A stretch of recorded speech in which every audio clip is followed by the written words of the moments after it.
Selamat pagi Bapak Ibu Saudara sekalian yang kekasih dalam nama Tuhan Yesus Kristus. Nah, pagi hari ini renungan firman Tuhan yang ingin saya sampaikan, saya beri tema korban persembahan yang berkenan kepada Tuhan. Nah, kita membuka kitab kita di dalam Amsal pasal 21 ayat yang ketiga katakan, melakukan kebenaran dan keadilan lebih dikenan Tuhan daripada korban.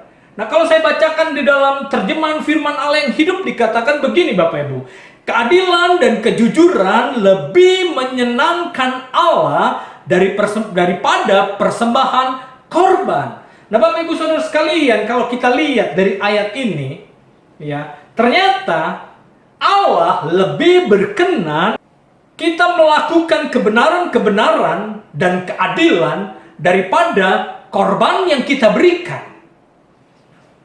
Nah, sebesar apapun korban yang kita berikan, korban yang Bapak, Ibu, Saudara sekalian berikan kepada orang lain kah, untuk pekerjaan Tuhan kah, atau apapun bentuknya itu, sebesar apapun yang kita berikan, kalau ternyata Allah tidak menemukan kebenaran, keadilan, kejujuran di dalam hidup kita, di dalam hidup Bapak, Ibu, Saudara sekalian, Alkitab jelas katakan, Allah tidak berkenan. Allah lebih berkenan kepada tindakan kebenaran dan tindakan keadilan, kejujuran daripada korban-korban yang kita berikan. Amin. Bukan dalam artian korban tidak perlu. Bukan Bapak Ibu. Saat kita melakukan kebenaran-kebenaran, saat kita melakukan keadilan-keadilan, saat kita melakukan kejujuran, terus kita lakukan, dan itu berdasarkan kebenaran-kebenaran firman Tuhan. Firman Tuhan bersama Roh Kudus dalam kehidupan kita akan menuntun kita untuk melakukan korban-korban yang tepat guna.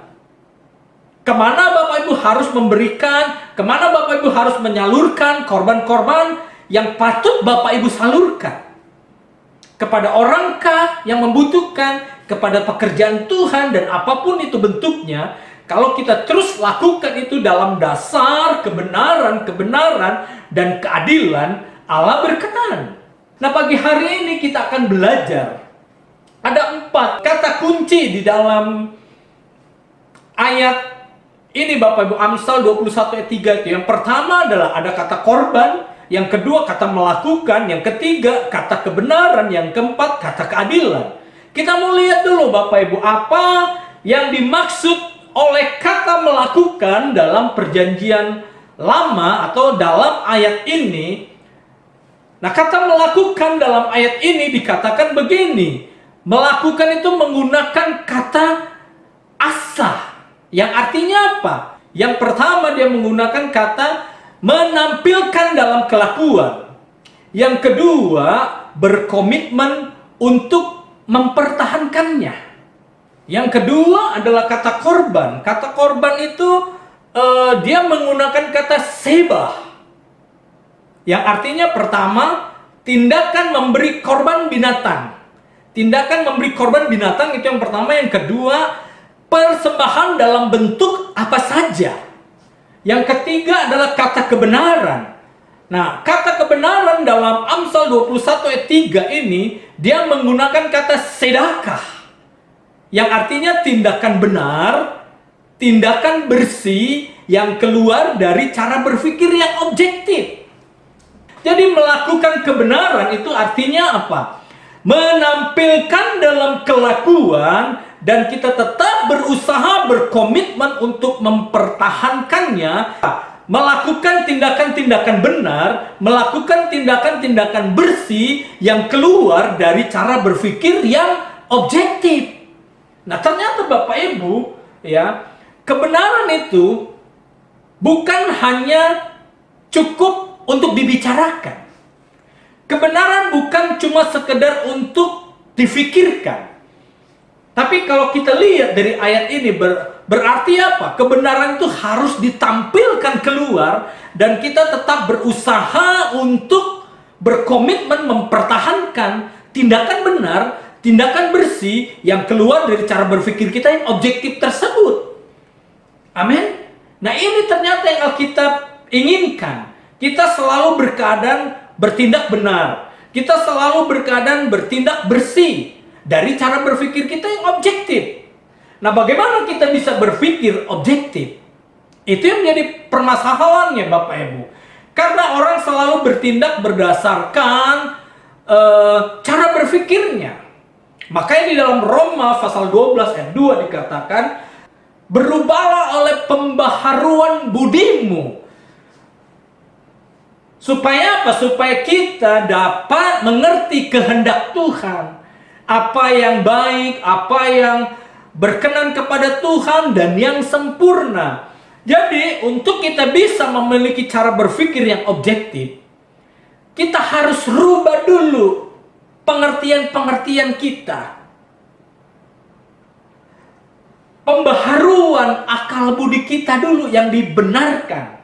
Kita bisa benar, cara berpikir kita benar, kalau dasar kebenaran kita adalah firman Tuhan. Nah, firman Tuhan yang kita dengar, firman Tuhan yang kita baca, dan firman Tuhan yang kita renungkan setiap hari, itu akan membawa cara berpikir kita yang benar. Yang akhirnya firman Tuhan bekerja sama dengan Roh Kudus yang ada di dalam diri kita, itu akan menuntun kita terus memiliki cara berpikir yang benar.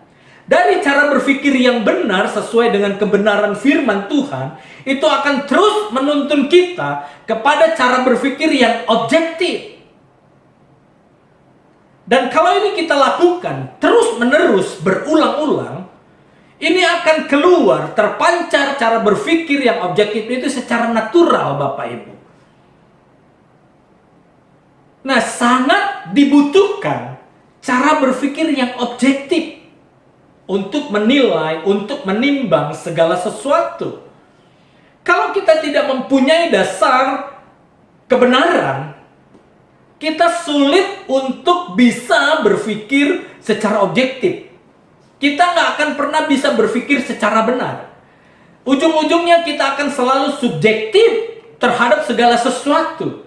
Terhadap orang lain kita subjektif. Lebih gampang menilai kesalahan orang. Lebih gampang menilai hal-hal yang negatif dari orang lain. Dan apapun itu bentuknya yang masuk dalam pikiran kita, kita sulit untuk bertindak secara objektif. Kita akan melihat dari sudut subjektivitas. Makanya luar biasa ayat ini, Bapak Ibu, kalau kita pahami, kalau kita mengerti, ternyata Allah lebih senang, lebih berkenan kepada tindakan-tindakan benar kita, tindakan kejujuran kita, dibanding korban-korban yang kita berikan kepadanya. Nah, kalau kita masuk dalam perjanjian baru, kita coba baca di dalam Roma pasal 8 ayat 17 sampai 18 dikatakan begini, sebab kerajaan Allah bukanlah soal makanan dan minuman, tetapi soal kebenaran, damai sejahtera, dan sukacita oleh Roh Kudus.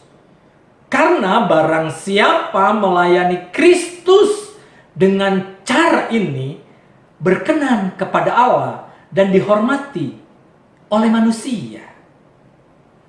Ya, ternyata perjanjian baru mengatakan kerajaan Allah itu bukan soal makanan dan minuman, tapi soal kebenaran.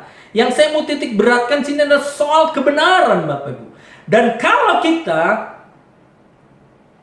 lakukan ini kebenaran, di akhir ayat ini katakan kita akan berkenan kepada Allah dan dihormati oleh manusia.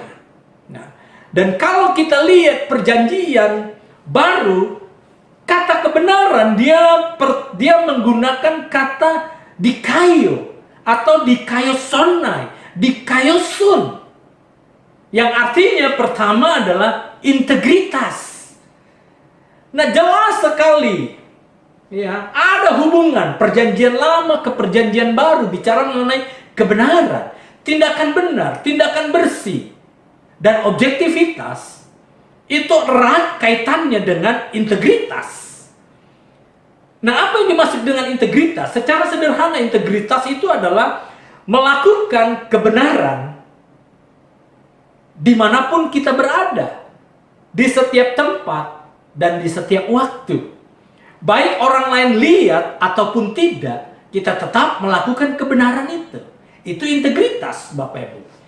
Dan kita lihat, Bapak Ibu, orang-orang yang memiliki integritas, dia akan secara natural menjalani kehidupannya. Dan apa yang nampak dalam kehidupannya itu cerminan dari hatinya. Tidak ada kepura-puraan, integritas. Tetap melakukan hal yang benar. Dimanapun dia berada, baik orang lain melihat maupun tidak. Dan ternyata ini yang dikenan oleh Tuhan. Daripada korban-korban yang Bapak, Ibu, Saudara sekalian berikan berapa besar pun jumlahnya, ternyata Allah lebih senang dengan kebenaran, dengan tindakan bersih, tindakan benar, dan integritas. Nah, dikayosun, arti yang kedua adalah tidak munafik. Bapak Ibu Saudara sekalian, kita boleh cek di mana-mana. Di mana namanya orang yang munafik itu dihormati orang. Tidak ada, Bapak Ibu. Orang munafik mungkin orang yang belum mengenalnya bisa dia mengagumi, terkesima dengan kehebatan-kehebatan yang dia tampilkan, dengan kemunafikan-kemunafikan yang dia keluarkan, yang dia lakukan. Tapi waktu berjalan, lambat laun, yang namanya munafik tidak asli, tidak natural akan nampak. Tadi saya katakan, dapat di mana kita orang munafik itu dihormati orang. Tidak ada, Bapak Ibu. Maka dalam Roma 8, 17, 18 tadi katakan, kalau kita melakukan kebenaran, ya, Allah berkenan dan kita dihormati oleh manusia. Saat kita hidup benar, saat kita melakukan tindakan-tindakan benar, saat kita melakukan tindakan-tindakan bersih, saat kita melakukan kehidupan kita, menjalankan kehidupan kita secara integritas, kita akan dihormati orang dan kita akan dikenal oleh Allah. Tidak dengan orang munafik. Orang munafik tidak dikenal Allah dan tidak akan dihormati oleh manusia. Nah, kata dikayosonai, dikayosun yang ketiga adalah dia tidak menghakimi. Nah, kalau orang bertindak benar, ya, dia melakukan tindakan-tindakan benar, tindakan-tindakannya bersih, dan cara berpikirnya objektif, dia tidak akan pernah mudah menghakimi orang lain, Bapak Ibu. Nah, kita lihat banyak kali, ya, kita jumpai orang terlampau gampang menghakimi orang lain. Sepertinya setiap apa yang dilakukan oleh orang, dia hanya melihat dari sisi negatif dan akhirnya menghakimi dengan cara berpikir dia yang subjektif, Bapak Ibu. Nah, saya boleh katakan orang-orang seperti ini adalah orang-orang yang tidak mengerti prinsip kebenaran, prinsip tindakan keadilan, prinsip kejujuran yang sebenarnya, Bapak Ibu. Kalau orang mengerti tindakan benar, ya, sesuai dengan yang dimaksud Alkitab tadi, ya, kebenaran itu adalah tindakan benar, tindakan bersih, yang keluar dari cara berpikir objektif. Nah, kalau dia punya cara berpikir seperti ini, dia tidak akan mudah menghakimi orang lain. Dia sebelum dia mengucapkan kata-kata, sebelum dia bertindak, dia akan pilah-pilah dulu. Dia akan berpikir secara cermat. Kata-kata yang keluar dari mulutnya, ya, keputusan-keputusan yang keluar dari tindakan-tindakannya, itu dia akan timbang dulu secara objektif. Supaya waktu dia memutuskan, waktu dia bertindak, waktu dia berkata-kata, yang keluar adalah berdasarkan dari objektivitas, kebenaran, dan bersih, Bapak Ibu. Bukan semata-mata menghakimi. Dan kita tidak akan pernah nyaman kalau berhubungan dengan orang yang terlampau gampang menghakimi orang lain. Seolah-olah dirinya aja yang benar, orang lain itu tidak ada yang benar. Benar Bapak Ibu? Siapapun itu. Kalau seseorang itu tidak punya dasar kebenaran, ya, yang menghasilkan tindakan benar, tindakan bersih, yang keluar dari cara berpikir yang objektif, akhirnya tindakan-tindakan yang keluar adalah tindakan-tindakan yang salah, mencemarkan dan menyakiti orang lain. Karena apa? Berdasarkan subjektivitas cara berpikir dia. Cara berpikir yang tidak cermat, yang tidak didasarkan kepada kebenaran-kebenaran firman Tuhan. Amin. Dan selanjutnya, ya, dikaiosonai, kebenaran itu perbuatan baik, berpikir benar, mengerjakan tindakan benar, dan tindakan yang keluar dari cara berpikir yang objektif tadi, Bapak Ibu. Kebenaran itu cara tindakan benar. Nah, selanjutnya, kata selanjutnya adalah kata keadilan. Ya.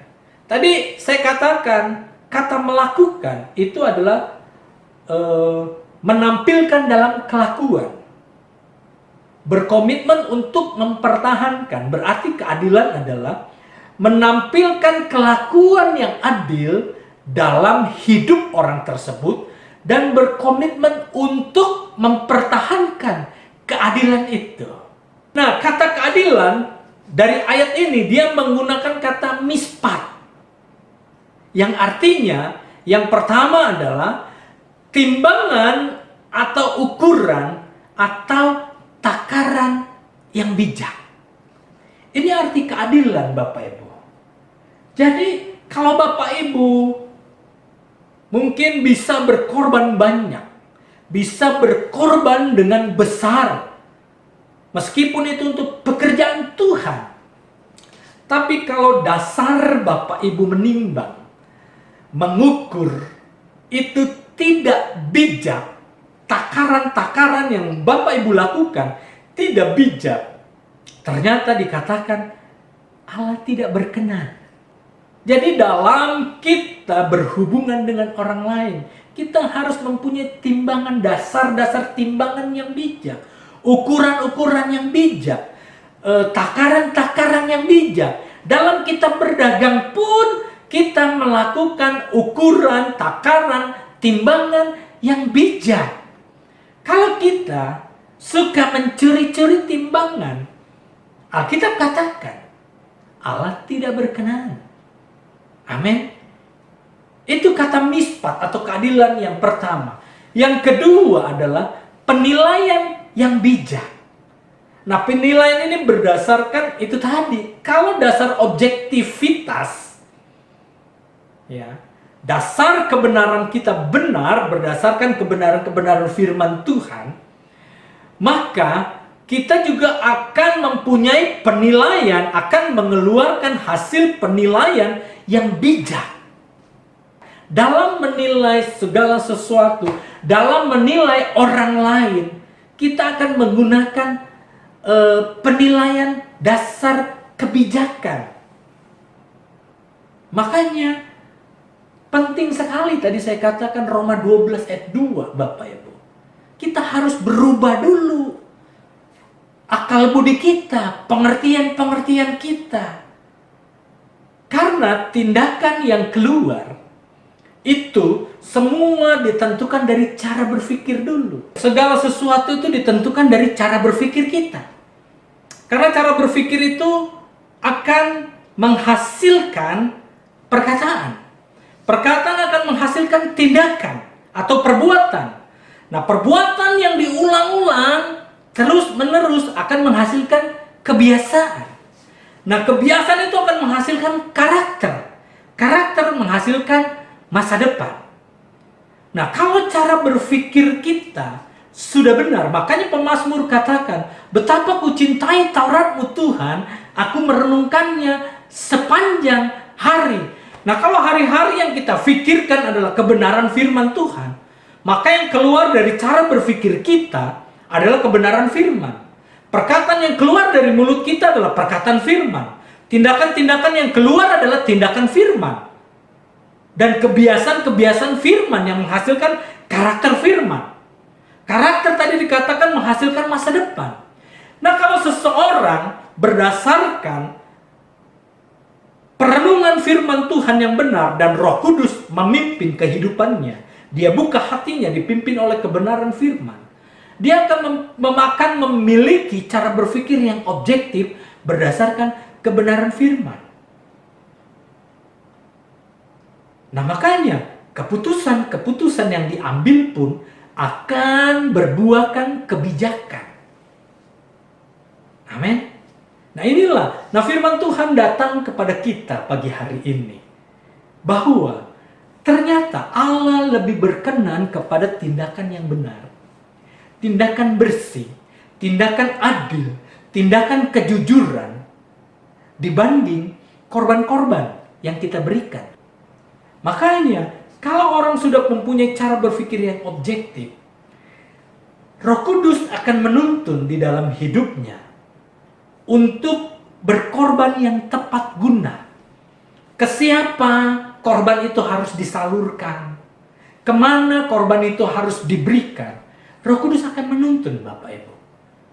Kalau kita hidup benar, hidup bersih, hidup adil, ya, Roh Kudus akan menuntun kita. Dan kita akan tahu memberikan korban yang berkualitas kepada Allah kita. Kita contoh kehidupan Habil, Bapak Ibu. Kenapa persembahan Habil dikenan oleh Allah, sementara persembahan Kain tidak? Karena Allah melihat kehidupan Habil, kesehariannya, yaitu hati Habil berusaha dia panahkan kepada Allahnya. Fokus hati Habil adalah kepada keberkenanan kepada Allahnya. Sehingga waktu dia mempersembahkan korban bakaran kepada Allahnya, dia berusaha memberikan korban yang terbaik. Dia memberikan korban itu dengan imannya, dengan kesungguhan hatinya. Dia memberikan dengan kualitas yang terbaik. Karena apa? Kehidupan keseharian Habil dibangun dari keseharian berhubungan dengan Allahnya secara kualitas. Makanya persembahannya pun waktu dia naikkan, dia berusaha memberi yang terbaik. Dengan hatinya yang selalu melekat kepada Allahnya. Berbeda dengan Kain. Kain waktu dia menaikkan korban persembahannya kepada Allahnya dengan motivasi yang lain, dengan keegoan dia, dengan kebesaran hati dan kebanggaan, prestise, ingin sanjungan, berbeda dengan hati Habil. Makanya Alkitab katakan persembahan Habil diterima dan dikenan oleh Allah. Sementara Kain tidak. Nah, Bapak Ibu Saudara sekalian, firman Tuhan datang kepada kita pagi hari ini. Kita dituntut oleh kebenaran firman untuk kita selalu bertindak benar, bertindak bersih, bertindak adil, bertindak jujur, bertindak objektif. Baru kita bisa berkenan kepada Tuhan. Ternyata tindakan-tindakan bersih, benar, adil, jujur, itu jauh Allah lebih berkenan daripada korban-korban yang besar yang kita berikan. Haleluya, Bapak Ibu Saudara sekalian. Kiranya firman Tuhan memberkati kita semua. Haleluya, Tuhan Yesus memberkati.